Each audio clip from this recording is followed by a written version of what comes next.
जय श्री कृष्णा। आप सभी का दिन शुभ और मंगलमय हो। भगवान लक्ष्मी नारायण की कृपा आप सभी पर सदैव बनी रहे। आज हम सब दूसरे अध्याय में जानेंगे वैशाख मास में विविध वस्तुओं के दान का महत्व तथा वैशाख स्नान के नियम। नारद जी कहते हैं, वैशाख मास में धूप से तपे और थके मांदे ब्राह्मणों को श्रमनाशक सुखद पलंग देकर मनुष्य कभी जन्म मृत्यु आदि के क्लेशों से कष्ट नहीं पाता।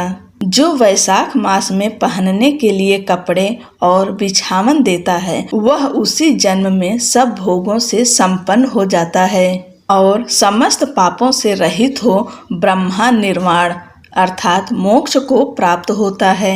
जो तिनके की बनी या अन्य खजूर आदि के पत्तों की बनी हुई चटाई दान करता है, उसकी उस चटाई पर साक्षात भगवान विष्णु शयन करते हैं। चटाई देने वाला बैठने और बिछाने आदि में सब ओर से सुखी रहता है। जो सोने के लिए चटाई और कंबल देता है, वह उतने ही मात्र से मुक्त हो जाता है। निद्रा से दुख का नाश होता है, निद्रा से थकावट दूर होती है और वह निद्रा चटाई पर सोने वाले को सुख पूर्वक आ जाती है। धूप से कष्ट पाए हरा श्रेष्ठ ब्राह्मण को जो सूक्ष्मतर वस्त्र दान करता है, वह पूर्ण आयु और परलोक में उत्तम गति को पाता है। जो पुरुष ब्राह्मण को फूल और रोली देता है, वह लौकिक भोगों का भोग करके मोक्ष को प्राप्त होता है।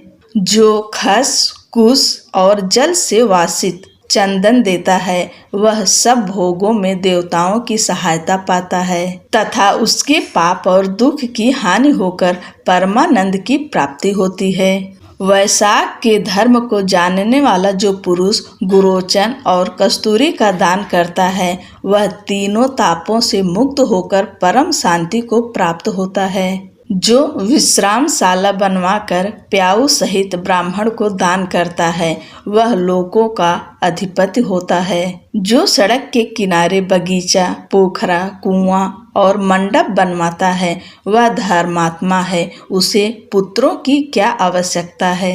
उत्तम शास्त्र का श्रवण, तीर्थ यात्रा, सत्संग, जलदान, अन्नदान, पीपल का वृक्ष लगाना तथा पुत्र, इन 7 को विज्ञ पुरुष संतान मानते हैं। जो वैशाख मास में तापनाशक तक्र दान करता है, वह इस पृथ्वी पर विद्वान और धनवान होता है।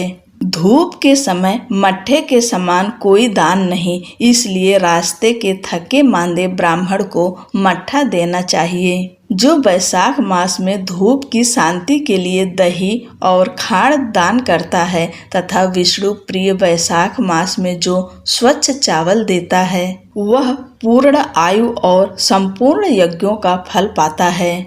जो पुरुष ब्राह्मण के लिए गोघृत अर्पण करता है, वह अश्वमेघ यज्ञ का फल पाकर विष्णु लोक में आनंद का अनुभव करता है। जो दिन के ताप की शांति के लिए सायंकाल में ब्राह्मण को ऊख दान करता है, उसको अच्छे पुण्य प्राप्त होता है। जो वैशाख मास में शाम को ब्राह्मण के लिए फल और शरबत देता है, उससे उसके पितरों को निश्चय ही अमृत पान का अवसर मिलता है।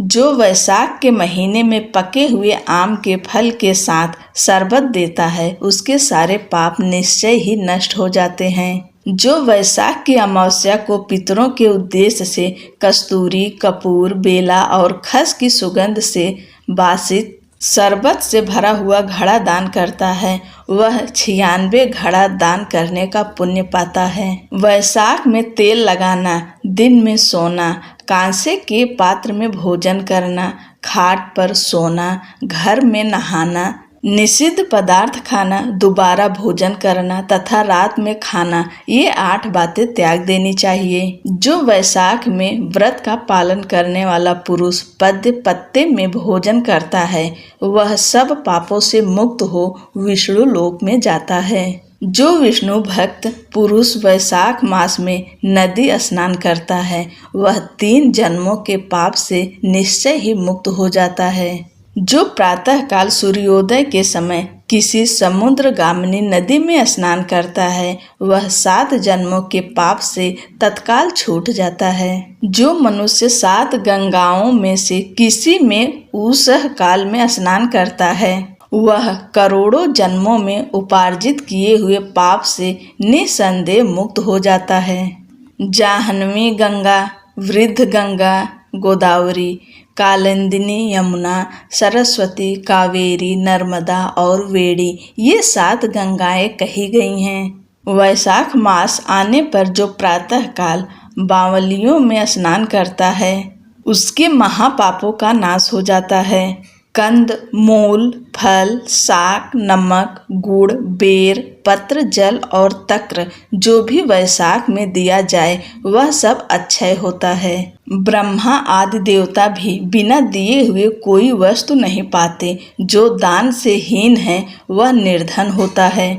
अतः सुख की इच्छा रखने वाले पुरुष को वैशाख मास में अवश्य दान करना चाहिए। सूर्य देव के मेष राशि में स्थित होने पर भगवान विष्णु के उद्देश्य से अवश्य प्रातःकाल स्नान करके भगवान विष्णु की पूजा करनी चाहिए। कोई महिरथ नामक एक राजा था जो कामनाओं में आसक्त और अजितेंद्रिय था। वह केवल वैशाख स्नान के सुयोग से स्वतः वैकुंठ धाम को चला गया। वैशाख मास के देवता भगवान मधुसूदन हैं, अतएव वह सफल मास है। वैशाख मास में भगवान की प्रार्थना का मंत्र इस प्रकार है। मधुसूदन देवेश वैशाखे मेषगे रवौ प्रातः स्नानम करिष्यामि निर्विघ्नं कुरु माधव। अर्थात हे मधुसूदन, हे देवेश्वर माधव, मैं मेष राशि में सूर्य के स्थित होने पर वैशाख मास में प्रातः स्नान करूंगा। आप इसे निर्विघ्न पूर्ण कीजिए। तत्पश्चात निम्नांकित मंत्र से अर्घ्य प्रदान करें। वैशाखे मेषगे भानौ प्रातः स्नान परायणः अर्घतेहं प्रदास्यामि गृहाण मधुसूदन।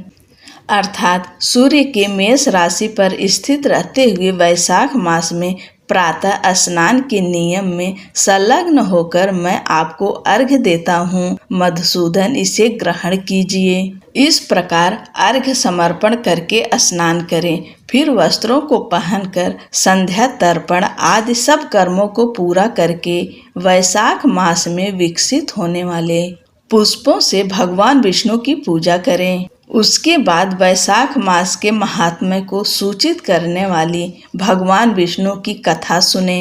ऐसा करने से कोटि जन्मों के पापों से मुक्त होकर मनुष्य मोक्ष को प्राप्त होता है। यह शरीर अपने अधीन है, जल भी अपने अधीन है, साथ ही अपनी जिह्वा भी अपने वश में है। अतः इस स्वाधीन शरीर से स्वाधीन जल में स्नान करके स्वाधीन जिह्वा से हरि इन 2 अक्षरों का उच्चारण करें। जो वैशाख मास में तुलसी दल से भगवान विष्णु की पूजा करता है वह विष्णु की सायुज्य मुक्ति को पाता है। अतः अनेक प्रकार के भक्ति मार्ग से तथा भांति भांति के व्रतों द्वारा भगवान विष्णु की सेवा तथा उनके सगुण या निर्गुण स्वरूप का अनन्य चित्त से ध्यान करना चाहिए। जय जय श्री हरि। अब सुनते हैं वैशाख माह में बांदरी की कहानी। एक राजा जो रोज सुबह उठकर गंगा जी नहाने जाता था। राजा ने सबको ये बोल रखा था कि मेरे से पहले कोई गंगा जी में नहीं नहाएगा। एक बांदरी थी जो राजा से पहले नहा लेती थी। जब राजा नहाने जाता था तो उसको पानी हिलता हुआ दिखता था। जब राजा को इस बात पर शंका हुई कोई मेरे से पहले नहाता है तो राजा ने वहाँ पर पहरा बैठा दिया। गंगा किनारे एक पहाड़ी थी जहाँ पर वो बांदरी बैठी रहती थी। राजा के नहाने से पहले ही वो नहाकर पहाड़ी पर बैठ जाती थी। ऐसे ही नहाते नहाते पूरा वैशाख का महीना बीत गया। एक दिन उस बांदरी को नहाते हुए सिपाहियों ने देख लिया और पकड़कर राजा के पास ले गया। राजा का यह प्रण था कि अगर कोई औरत मेरे से पहले नहाएगी तो उससे विवाह कर लूँगा। राजा ने बांदरी से विवाह कर लिया। वैशाख नहाने के पुण्य से बांदरी के गर्भ लग गया। पूरा 9 महीना होने को आया। तब बांदरी ने राजा से पूछा कि जब मेरे बच्चा होने का समय आएगा तो मैं क्या करूँगी।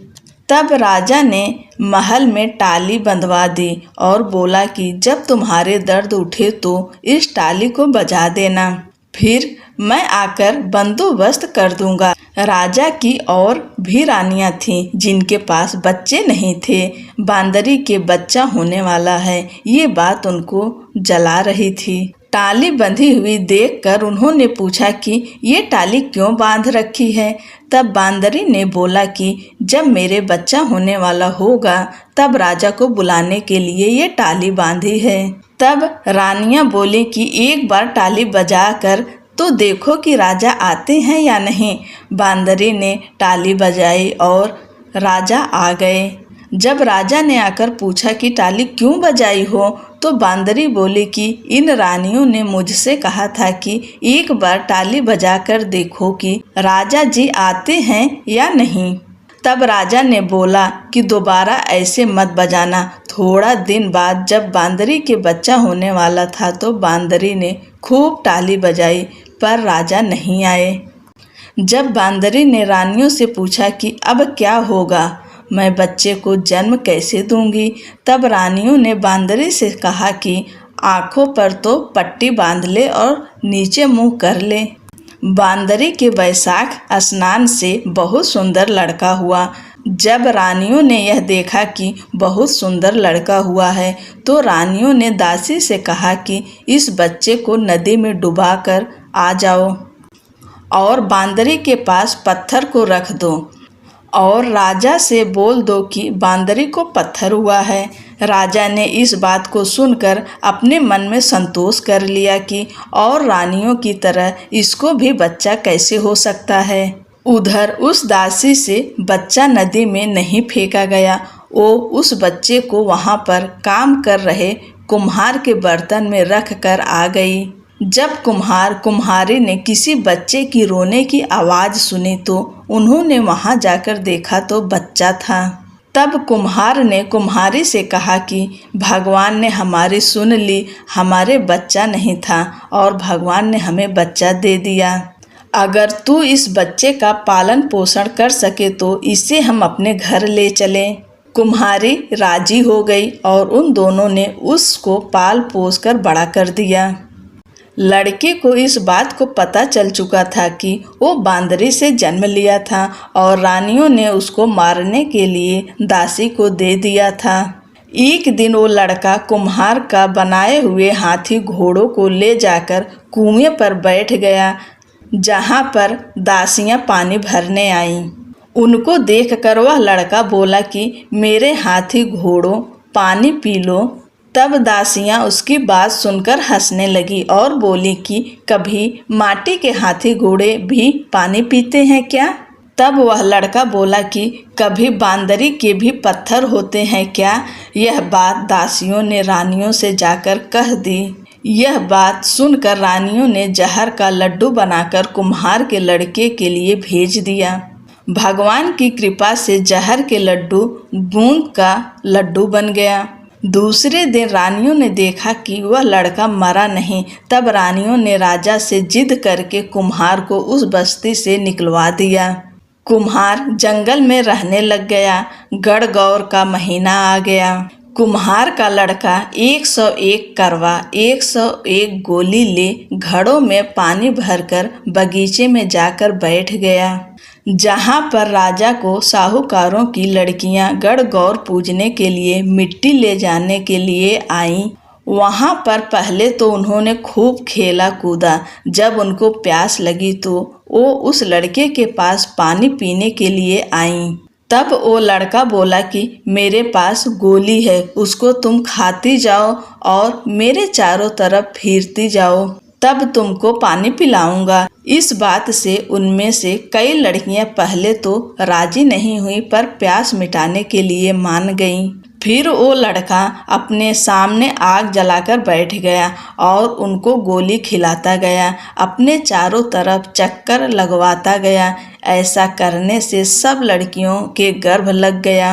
जब ये बात उन लड़कियों के माता पिता को पता चली तो उन्होंने उन लड़कियों से पूछा कि ऐसा कैसे हुआ। उन्होंने सारी बात बता दी तो उनके माता पिता उस कुम्हार के पास गए और बोले, तुम्हारे लड़के ने हमारी लड़कियों से फेरे लेकर शादी कर ली है। तो वो बोले कि इन लड़कियों को अब तुम अपने पास रखो।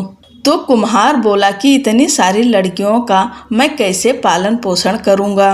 तब उनके माता पिता ने उन लड़कियों को बहुत धन दौलत देकर विदा कर दिया। थोड़े दिन बाद कुम्हार के घर 101 पोता बच्चा हो गया। कुम्हार बोला कि हम पूरी नगरी को जिमाएंगे। तब सब लोग कुम्हार के जिमने के लिए आए। राजा रानियां सब आए, केवल बांदरी को छोड़कर सब आए।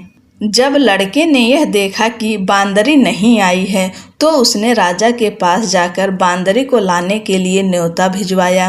बांदरी आई, उसको सोने की चौकी पर बिठाकर सभा में बिठा दिया और लड़के ने अपनी बहुओं को बता दिया कि यह मेरी जन्म की माता हैं। तो सारी बहुओं ने उसको सोने के सिक्के देती गईं और उसके पैर छूती गईं। बांदरी के पोते बच्चे को गोदी में देती गईं और बांदरी से आशीर्वाद दिलाती गईं। राजा को ये बात समझ में नहीं आई कि ये लड़का बांदरी की इतनी खातिरदारी क्यों कर रहा है। रानियों को यह बात समझ में आ गई कि बांदरी का लड़का है। राजा ने सबसे बोला कि मेरा तो अपमान हो गया, मैं यहाँ से जा रहा हूँ। तब लड़के ने राजा को रोका और बोला कि आप क्यों जा रहे हैं। तो राजा ने लड़के से पूछा कि तू बांदरी की इतनी खातिरदारी क्यों कर रहा है। तो लड़के ने राजा को सारी बात बता दी कि ये मेरे जन्म की माता हैं।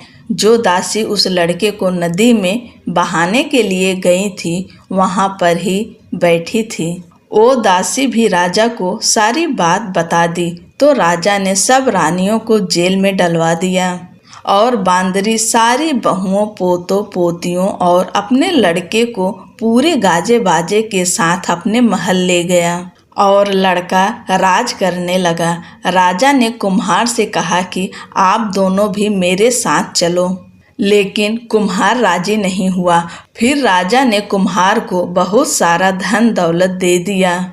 तब सभी लोग बोलते हैं कि वैशाख महीने में नहाने से बहुत पुण्य मिलता है। जैसे बांदरी वैशाख नहाई, राजा को राज मिला, उसी तरह आपको भी भगवान सुख संपत्ति दें।